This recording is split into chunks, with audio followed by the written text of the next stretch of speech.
உங்கள் வீடு தேடி வரும் அரசு. உங்களுடன் ஸ்டாலின். முதலமைச்சர் மு.க.ஸ்டாலினை ஓபிஎஸ் நேரில் சென்று அவரது இல்லத்தில் சந்தித்திருக்கிறார். இன்று காலை நடைபயிற்சியின் போது ஏற்கனவே சந்தித்த நிலையில் இன்று தற்போது மு.க.ஸ்டாலின் இல்லத்திற்கே நேரில் சென்று சந்தித்திருக்கிறார். இது அரசியல் வட்டாரத்தில் பெரும் பேசுபொருளாக மாறியுள்ளது. காரணம், தேசிய ஜனநாயக கூட்டணியில் இருந்து ஓபிஎஸ் தரப்பு வெளியேறுவதாக இன்று மதியம் அதிகாரப்பூர்வமாக அறிவித்திருந்த நிலையில் தற்போது இந்த சந்திப்பானது நடைபெறுகிறது. இது ஒரு நட்பு ரீதியான சந்திப்பு தான் என்று சொன்னாலுமே கூட அரசியல் வட்டாரத்தில் பல்வேறு கருத்துக்களும் முன்வைக்கப்படுகின்றன. ஒருவேளை ஓபிஎஸ் திமுகவில் இணையலாம், அவரிடம் அரசியல் ஆதரவு தேடலாம் என்ற கருத்தெல்லாமும் முன்வைக்கப்பட்டு வரக்கூடிய நிலையில் ஓபிஎஸ் தரப்பிலோ இது முற்றிலுமாக மரியாதை நிமித்தமான மற்றும் நட்பு ரீதியிலான சந்திப்பு என்றுதான் கூறப்படுகிறது. முதல்வர் மு.க.ஸ்டாலின் மருத்துவமனையில் இருந்து வந்திருக்கக்கூடிய நிலையில் அவரை நேரில் சென்று உடல்நலம் விசாரிப்பதற்காகவே இந்த சந்திப்பு எனவும் ஓபிஎஸ் தரப்பில் கூறப்படுகிறது. அடுத்தபடியாக மூத்த பத்திரிகையாளர் திரு துரை கருணா இணைப்பில் இணைந்திருக்கிறார். வணக்கம் திரு துரை கருணா.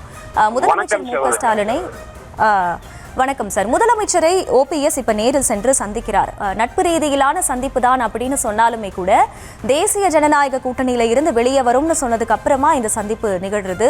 இதை நீங்க எப்படி பார்க்கிறீங்க? ஒருவேளை திமுக கூட்டணியில் ஓபிஎஸ் சேருவதற்கான வாய்ப்பு இருக்கா? அவரிடம் அரசியல் ஆதரவு தேடிதான் இந்த சந்திப்பு இருக்குன்னு நீங்க நினைக்கிறீங்களா?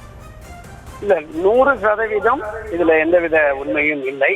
அரசியல் ரீதியாக இந்த அண்ணா திராவிட முன்னேற்ற கழகம் தோற்றுவிக்கப்பட்டதே திராவிட முன்னேற்ற கழகத்தை அரசியல் களத்திலிருந்தும் ஆட்சி அதிகாரத்திலிருந்தும் அகற்ற வேண்டும் என்கிற எண்ணத்தோடும் உணர்வோடும் தான் இந்த கட்சியை நிறுவிய புரட்சித் தலைவர் எம்ஜிஆர் அவர்கள் தொடங்கி வந்தாரு. அதைத் தொடர்ந்து இந்த கட்சியை வழிநடத்தி சென்ற செல்வி ஜெயலலிதா அவர்களுமே திமுக எதிர்ப்பு என்பதில் தீவிரமாக இருந்தார்கள்.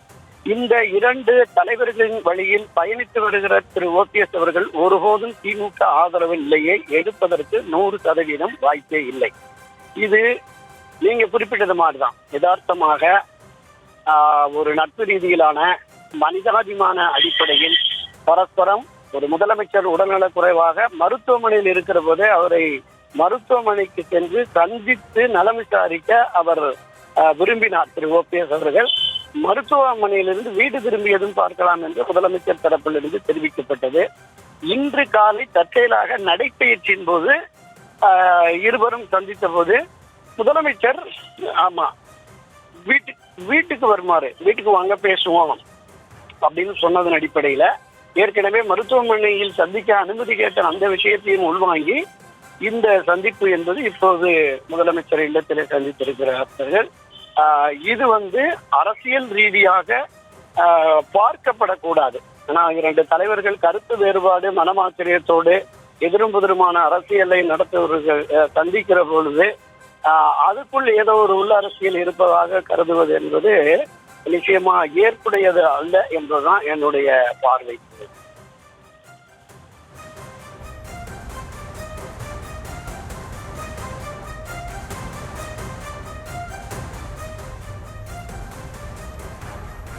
இணைப்பில் இணைந்து உங்களுடைய கருத்துக்களை பகிர்ந்து கொண்டமைக்கு நன்றி திரு துரை கருணா. உங்கள் வீடு தேடி வரும் அரசு. உங்களுடன் ஸ்டாலின்.